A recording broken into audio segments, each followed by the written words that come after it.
Hello. I thought I would show you how I transfer my line art. So I'm doing it onto Pastelmat.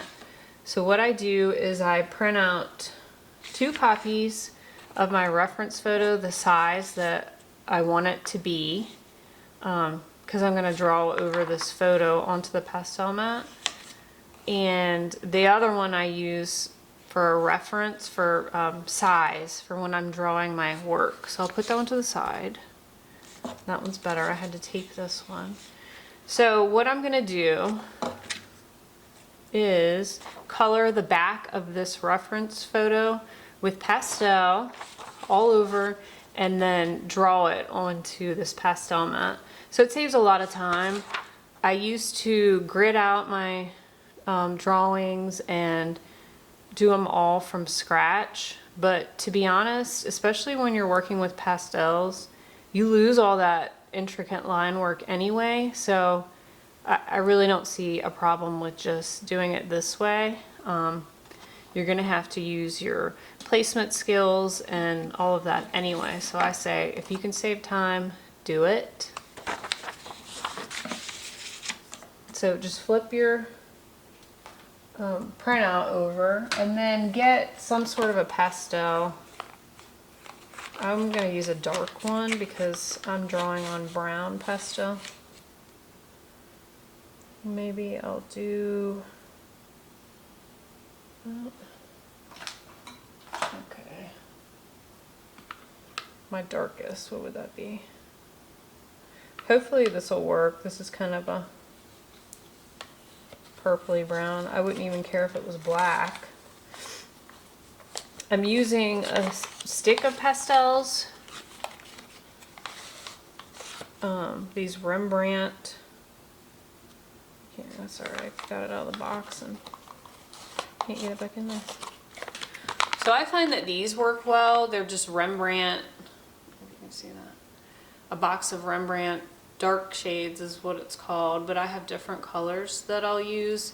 If I'm doing color pencil, I try and do a lighter shade that will match my colored pencil, because although you can erase the pastels a little bit, if you do black, let's say, around a lighter color animal, you could get into trouble. So if I'm doing a color pencil piece, I'll use lighter Rembrandt pastels. And the reason why I use these is because I got them on clearance at Michael's, so I'm not really worried about it, and they seem to work well. You can use pastel pencils if you want, but they're kind of expensive, so I feel like they would take up a lot of your pencil to do this.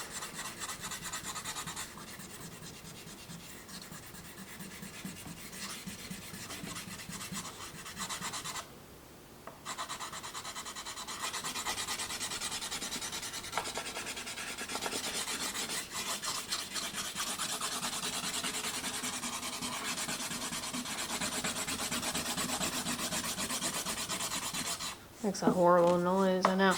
So I just cover as much of the subject that I can see coming through on the paper. Like, I don't need to go all the way, you know, to here where there's nothing.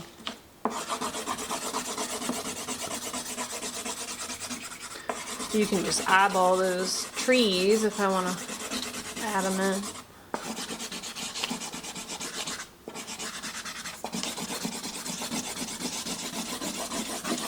So try and get a decent coverage, but you don't have to go crazy. Because it's just I just use it as a quick outline. That's why I say, I don't think it's cheating, because I have to frequently double check my spacing, which is why I have that extra printout next to when I'm drawing. Alright, so that's pretty good, and then just make sure that you rub it with your fingers, because if you don't, it'll completely smudge all over your Pastelmat or whatever. drawing surface you're using.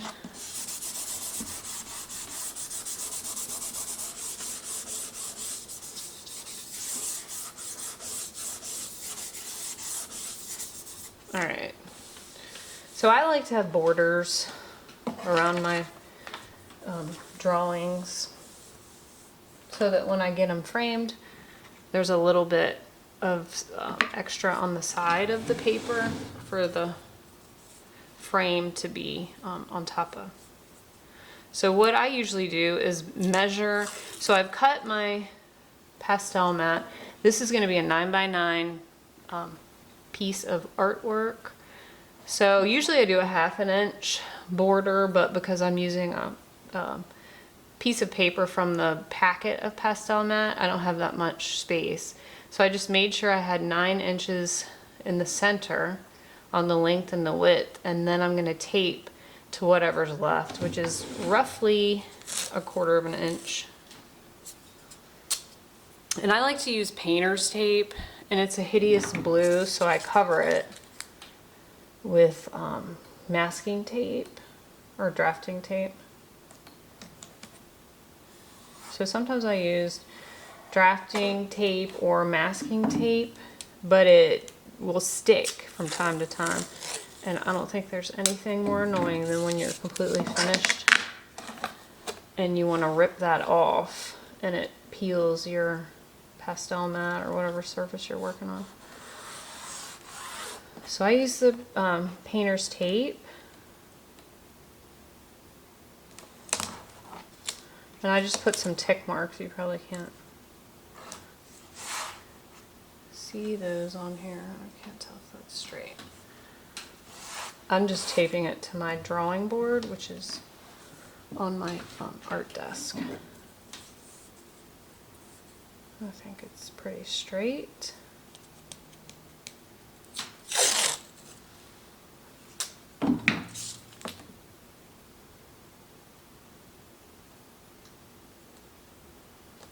So the painter's tape comes off really easily. I don't have to worry about it. Before I've used, like I said, drafting tape. There was even somebody who told me to use that clear packing tape.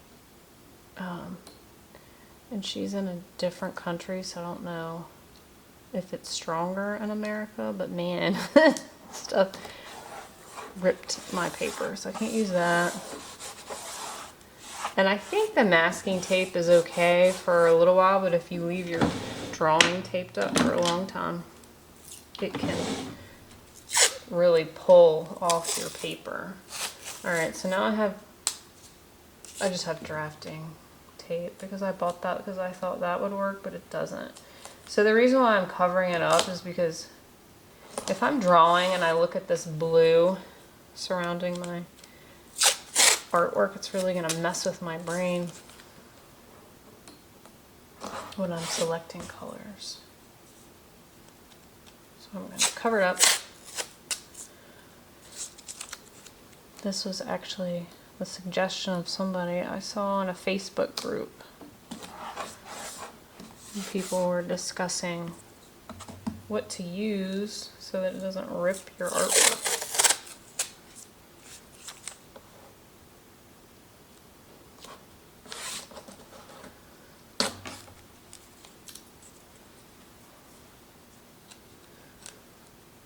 Oh, I didn't do another one on that side.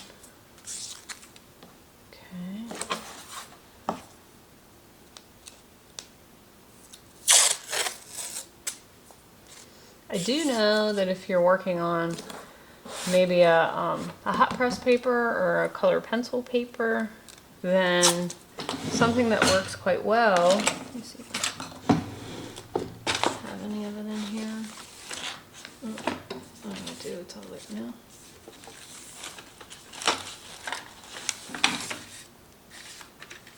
I'm looking in a drawer if you're wondering what the heck I'm doing. This low tack artist tape by Scott, which I'm sure other companies make it. It's great for regular paper. I've never tried painter's tape on colored pencil paper or hot press paper. But that stuff works really well. But then I find I have to put another tape to hold it down because it peels off so easily that it won't hold my artwork to my drawing board. Okay, so that's pretty good. I can still kind of see the color, but you know, good enough. Okay, so now take some Scotch tape. Just a little piece is good. And your drawing. So now you need to figure out, so I had extra space around mine. So I'm trying to decide on my composition here at the same time. So I know I'm gonna have, oh that's right, I was thinking I would like some sky above his head. And I like that little floof right there. But I wanted him to have a little space to look towards the left. So this is gonna be it when I put it down, so it's good to consider.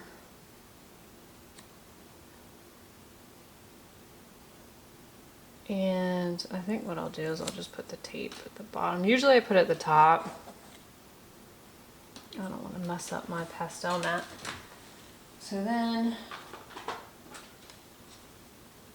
I like to use just a mechanical pencil. I have used stylus. I guess is it called a stylus or embossing tool? I don't know. And now I don't know where any are. I was going to show you. Or you can just use a regular pencil. I like to use a pencil because then I can see what I've gone over. So then all you do is trace. So I just trace the main lines that I want. I don't get crazy. Even if I was doing colored pencils, I wouldn't get crazy. I just want the outline. I just finished a drawing today. Makes me feel better if I have another one ready to go on my drawing board, so that I know tomorrow I can get started on this guy.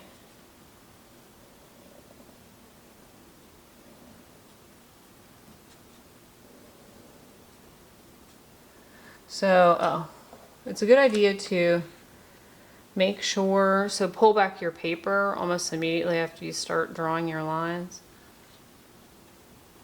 You probably can't see very well because it's kind of dark. I'm in the evening right now.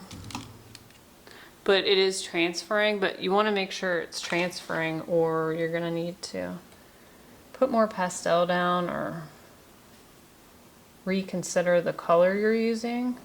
I could have used black for this, but I don't have a black Rembrandt. Okay, so I'm not going to care about those trees. And I'm just going to get some of the wisps in here just to give me an idea of space. But if you use pastel, you know that you'll be covering over this stuff quick anyway.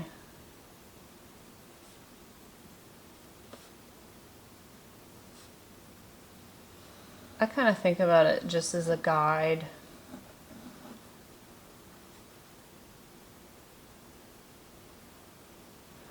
I think it's especially helpful for eyes. So this isn't a very great resolution photo, but I wanted to draw it anyway. So the photographer is Tim Pennington. He's Hokey Tim on Instagram. He's probably on Facebook too. I just don't get on Facebook too much. Anyway, he lives in my state, but south, and I just love his pictures, and he lets me draw them, so I appreciate that. So this is a Highland pony. There are ponies up in, I think it's called the Grayson Highlands, near Mount Rogers, which is the highest peak in Virginia, 4,000 something feet. But there's these wild ponies. I forget why they're there, but there's people that feed them in the winter so that they can continue to live, and they are super cute. But I liked this photo because of all the colors, so hopefully I can figure out what colors to use. I'm using Unison pastels right now, so I'm going to give that a whirl. I'm just going to copy some of these main strands of hair and his mane.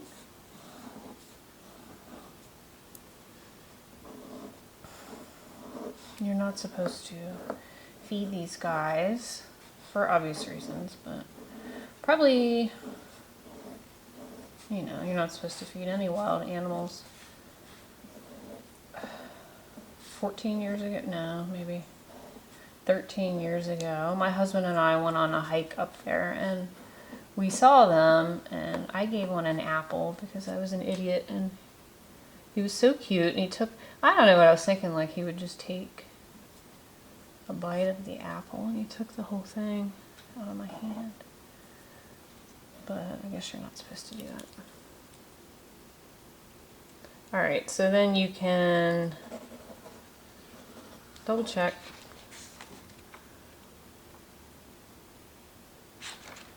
And you probably can't see that, but, and then just make sure there's no marks that you forgot to put down.